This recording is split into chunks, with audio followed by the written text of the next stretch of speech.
Tapi jangan ingkari ilmu ma'rifat, cukup uskut tadri. Kalau nggak faham diam, jangan ingkar supaya tidak diharamkan Allah mendapatkan rahasia ini.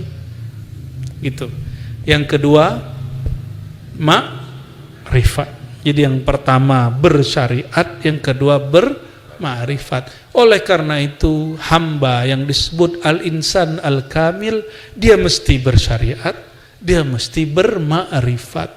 Kalau kurang ma'rifatnya, berarti dia menyembah, tidak tahu yang dia sembah kecuali hanya sebatas zat yang nyuruh-nyuruh, yang ngancem dengan neraka, yang ngasih iming-iming dengan surga. Itu hubungan penciptaan. Jadi kalau nyembah Allah itu hubungannya cuma hubungan penciptaan, ibadah antum nanti jadi hambar. Tapi kalau menyembah Allah dengan ma'rifat, muncullah cinta, muncullah rasa cinta. Itu bedanya ya. Nah, kita dua paket ma'rifat ini kita ajarkan. Dua paket jalan ini, jalan yang pertama, jalan yang kedua, dua-duanya diribat insyaallah diajarkan. Kita nggak satu-satu ya, insyaallah. Ada sebuah hadis di Sahih Bukhari, Nabi mendendangkan syair yang didendangkan orang. Ini Nabi ini suka juga dengan syair. Ada seorang penyair namanya Labid. Nabi lagi kerja bakti, Bang Dik. Nabi ini suka kerja bakti. Lagi kerja bakti, Nabi mendendangkan ya, asdaqu kalimatin qalaha syair ala kullu ma khalallahu batil. Apa kata Nabi? Ya kalau didendangkan kira-kira terjemahannya, seindah-indah kalimat yang dinyanyikan, didendangkan oleh seorang penyair seniman adalah segala sesuatu selain Allah tiada. Jadi ajaran tentang bahwa Allah itu hanya sendiri dan selalu sendiri, itu ajaran langsung dari Quran dan Sunnah. Siapa yang meyakini dirinya ada bersama Allah, syirik. Yang meyakini surga neraka ada bersama Allah, dia syirik. Karena surga neraka itu makhluk, Allah itu khalik. Tapi kalau dia mengatakan surga neraka ada, diadakan oleh Allah, baru akidah dia benar. Oke. Seandainya surga neraka tidak Allah ciptakan, jangan begini Bang Dik, kalau Bang Dik ngomong seandainya surga neraka nggak ada, nanti sama kelompok saklek dibilang Bang Dik kafir. Loh, surga neraka ada, ente kok tolak? Robiah Adawiyah nggak ngomong begitu. Robiah Adawiyah mengatakan seandainya Allah tidak menciptakan surga, tidak menciptakan neraka, apakah engkau masih mau menyembahnya?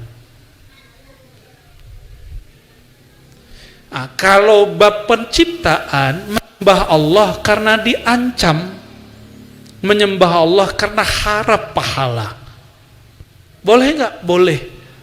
Tapi itu baru tauhid khalqiyah, tauhid penciptaan, atau tauhid rububiyah. Belum sampai kepada tauhid zat, mentauhidkan zat Allah Subhanahu wa ta'ala.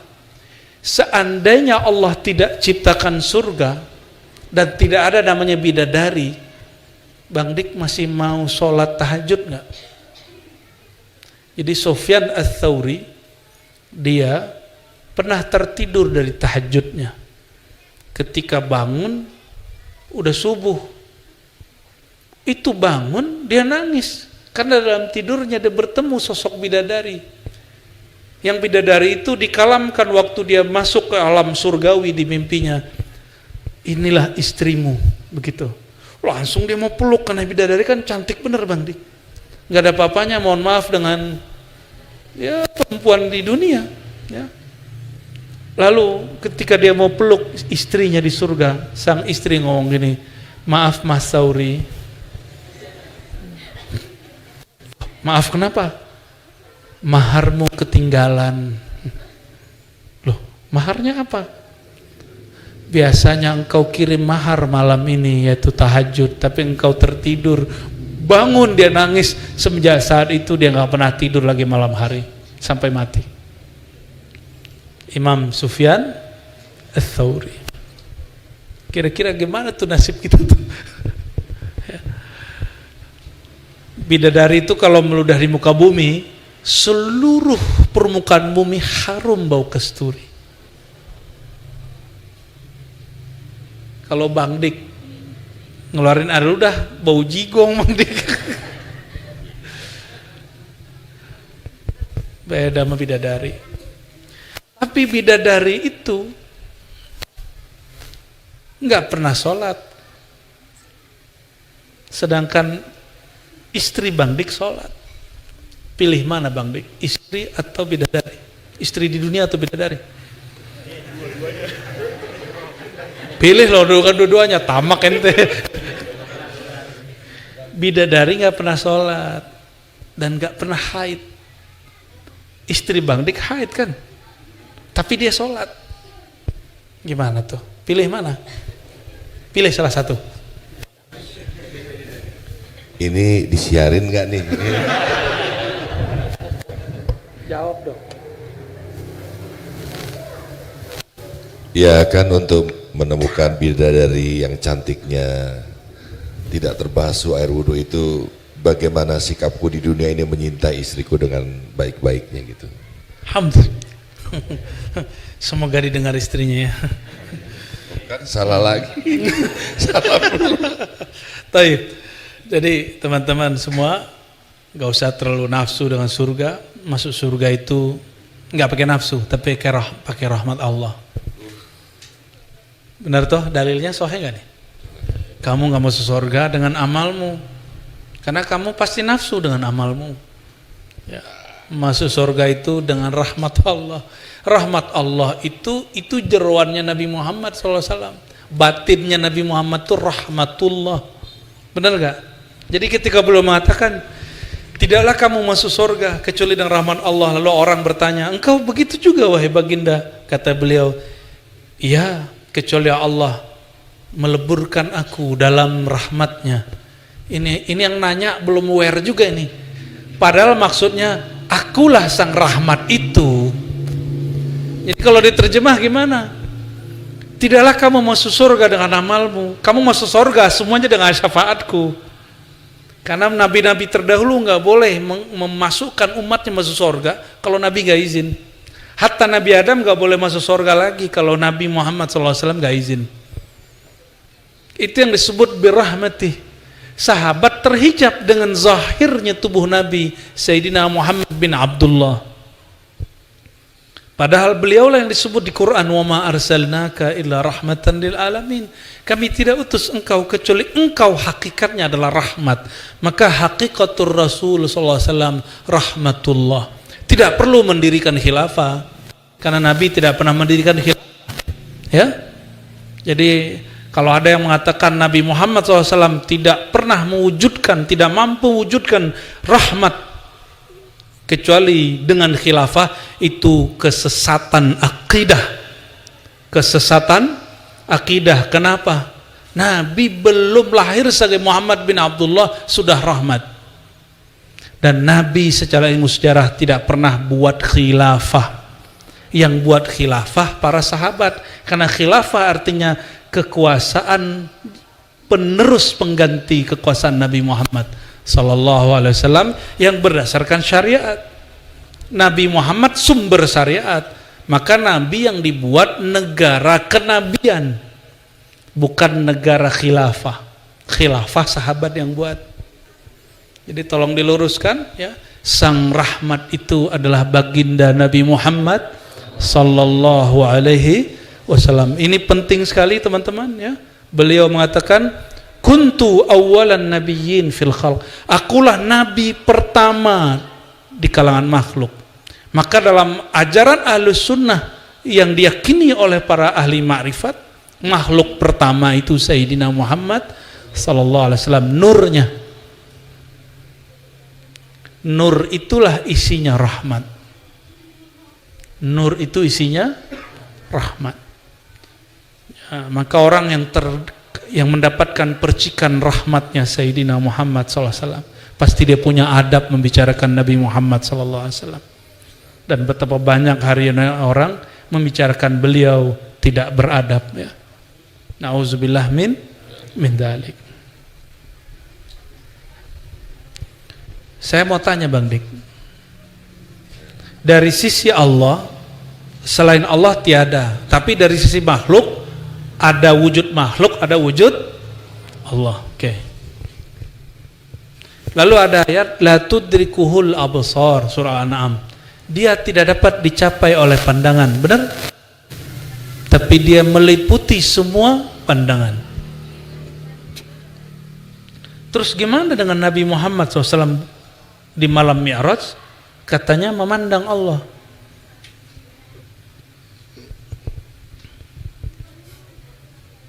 Padahal ayatnya mengatakan Allah tidak dapat dicapai oleh pandangan. Gimana? Nyambunginnya gimana? Ayo, konek ya? Nyambung? Surah Al-An'am menyebut Allah tidak dapat dicapai oleh pandangan. Tapi di hadis Isra Mi'raj, malam Mi'raj, Nabi SAW, kata Ibnu Abbas, riwayat Imam Muslim, melihat Allah. Nanti kita di surga juga akan melihat Allah.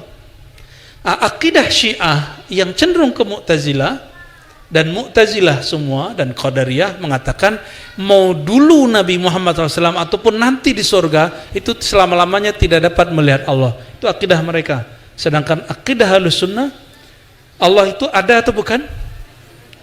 Kullu mautin sahha ayyura. Ini kalam Imam Asy'ari. Segala yang wujud bisa dapat dilihat, tapi bukan oleh mata pandangan-pandangan ini. Jadi ketika ini sahabat Nabi beda pendapat loh Bapak Ibu, ya, saudara-saudaraku. Jangankan kita, antara Sayyidah Aisyah dengan Ibnu Abbas beda pandangan. Kata Sayyidah Aisyah hanya melihat cahaya, kata Ibnu Abbas enggak, melihat Allah. Nah, gimana caranya untuk mengatasi itu? Ternyata ada satu hadis qudsi di Sahih Bukhari. Hadis Sahih Bukhari. Ya, ini salah satu hadis yang menjadi pilar dalam ilmu ma'rifatullah. Apa itu? Allah berkalam, ya, la yazalu 'abdi yataqarrabu ilayya bin nawafil. Hambaku senantiasalah mendekatkan diri kepadaku dengan amal-amal tambahan, ma'rifat tambahan. Hatta uhibbahu, sehingga aku cinta kepadanya. Fa idza ahbabtuhu, jika aku telah mencintainya, aku gantilah pendengaran dia menjadi pendengaranku, pandangan dia menjadi pandanganku. Ya. Waduh, baca hadis qudsi ada lampu yang jatuh. Untung bukan jatuh hati. Coba ulangi hadisnya. Apabila aku mencintai sang hamba, aku ubah pendengarannya menjadi pendengaranku, pandangan dia menjadi pandanganku. Oleh Imam Hakim Tirmizi, beliau punya sanad sendiri kepada Rasulullah, ditambahin fuadnya berfikir, bertafakur itu dengan fuadku, kalamnya berkalam dengan kalamku. Apa maksudnya? Oh, ternyata babnya bab cinta. Allah kalau jatuh cinta kepada hamba, maka hambanya disebut Habib, Al-Habib. Yang bergerak Al-Habib secara mutlak hanya Sayyidina Muhammad SAW. Habib-Habib hari ini cuma dapat berkah darah sang Al-Habib. Maka Al-Habib hari ini secara batiniah belum tentu Habib, mohon maaf para Habib. Secara darah iya, darah Sayyid, sebenarnya. Belum semua sayyid itu disebut Habib. Habib itu makom baginda Nabi Muhammad SAW. Makom apa? Makom ditukarnya sifat kemanusiaan dia dengan sifat nur rububiyahnya Allah. Sehingga dia memandang bukan lagi dengan pandangan dia, tapi Allah lah yang memandang saat itu. Kenapa? Jika telah nyata Allah pada seseorang, dia tidak lagi memandang dengan matanya. Tapi Allah lenyapkan mata dia, Allah lenyapkan pandang dia. Yang memandang saat itu hanya Allah. Di saat itu baru kita faham. Nabi Muhammad SAW itu kekasih Allah bukan? Beliaulah al-fani fi hubbillah. Zat sosok yang fana, lenyap, lebur dalam cinta Allah. Maka beliau memandang bukan lagi dengan basar Muhammad bin Abdullah, tapi dengan Muhammad Habibullah. Kalau dengan pandangan Sayyidina Muhammad Habibullah, pandangannya adalah pandangan Allah, pendengarannya adalah pendengaran Allah, tapi ini disebut sisi rububiyah. Nur rububiyahnya Allah terbit pada diri Sayyidina Muhammad SAW. Di saat itulah Allah izinkan sang Habib memandang kekasihnya. Ya, selamat pusing. Ya. Nah, maka kalau nggak percaya ya mengenai pandang memandang wujud ini, silakan buka syarah Ibnu Abbad. Ini syarah kitab Ahlus Sunnah dalam tasawuf. Karena banyak hari ini yang ngaku-ngaku ingin membersihkan tasawuf dari ajaran yang sesat. Ternyata di kitab begini yang basic aja nggak baca. Ini kitab basic. Kitab yang tinggi-tinggi ada lagi di atas ini. Dan ini mengajarkan tentang ru'yat, mengajarkan tentang wujud mutlak. Ya, standar.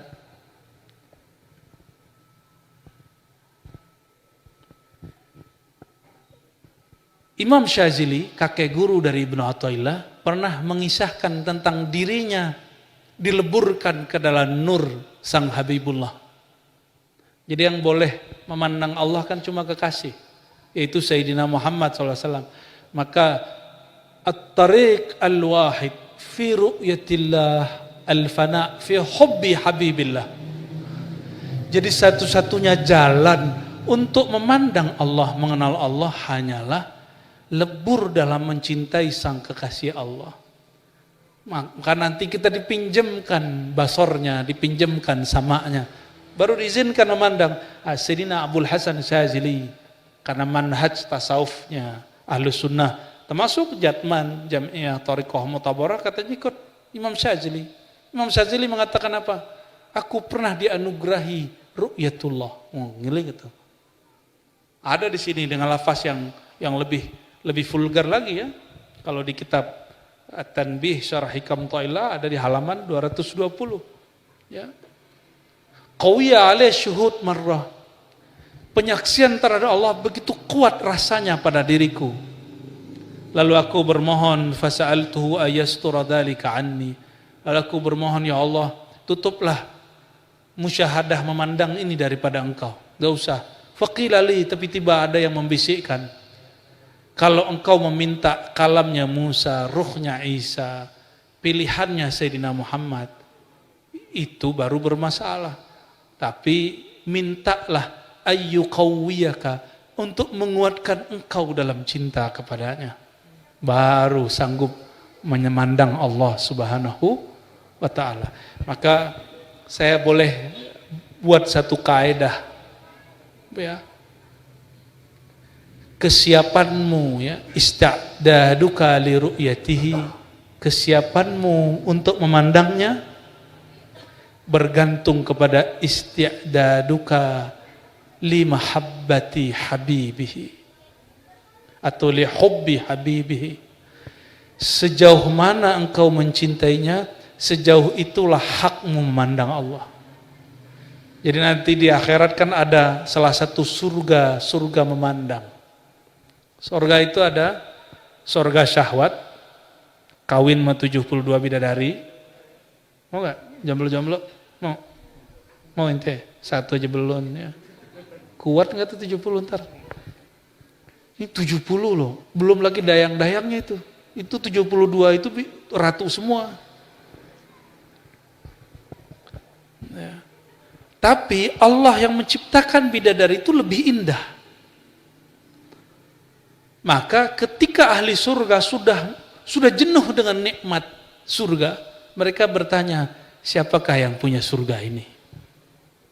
Maka diizinkanlah sebagian mereka yang sudah bermakrifat waktu di dunia untuk bertemu Allah waktu petang dan sore, petang dan pagi. Diizinkan. Di saat mereka memandang, nah itu syaratnya tadi, itu memandangnya bersama baginda Nabi Muhammad, mesti lebur dulu dia ada makrifat Nabi Muhammad SAW.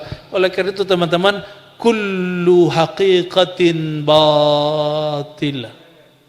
Semua ilmu hakikat batil illa haqiqah al-haqiqah al-Muhammadiyah, kecuali ilmu hakikat yang mengajarkan pintu hakikat melalui Sayyidina Muhammad sallallahu alaihi wasallam. Jadi kalau ada orang bilang nggak ada, langsung saja kepada Allah, itu ma'rifat syaitan. Itu ma'rifat syaitan. Semoga kalau ada yang sudah terlanjur begitu dia surut, dicek lagi apa yang salah di catatan dia dulu waktu ngaji ma'rifat kepada gurunya. Nggak ada Muhammad katanya, Muhammad dalam diri kita. Itu su'ul adab itu. Ya. Walaupun betul nur Sayyidina Muhammad mengalir dalam diri kita, tapi kita bukan Muhammad. Sang Muhammad secara fisik Allah wafatkan beberapa abad lalu. Ya, secara nur tidak berhenti, tapi kita bukan Muhammad. Sang Muhammad kekasih Allah, kita belum pantas menjadi kekasih Allah. Ya. Nah, maka harus beradab kepada beliau, ya, Sayyidina Muhammad sallallahu alaihi wasallam. Maka kita mengusahakan setiap kali menyebut nama beliau kita sebut Sayyidina, Maulana, ya. Kalau orang belajar ma'rifat setan enggak, bukan Muhammad yang di Madinah itu, gitu maksudnya. Pakai ayat lagi, laqad ja'akum rasulun min anfusikum, surat Taubah. Sungguh telah datang kepada kamu rasul dari dalam diri kamu. Jadi ada rasul dalam dirimu, bro. Kata siapa? Ini hati-hati, ini marifatnya bisa melenceng nih. Ya. Kita tidak mengatakan orang ini sesat mutlak, tapi hati-hati, ini penafsiran berbahaya. Ini penafsiran berbahaya. Baik teman-teman semua. Oke. Tafadhal.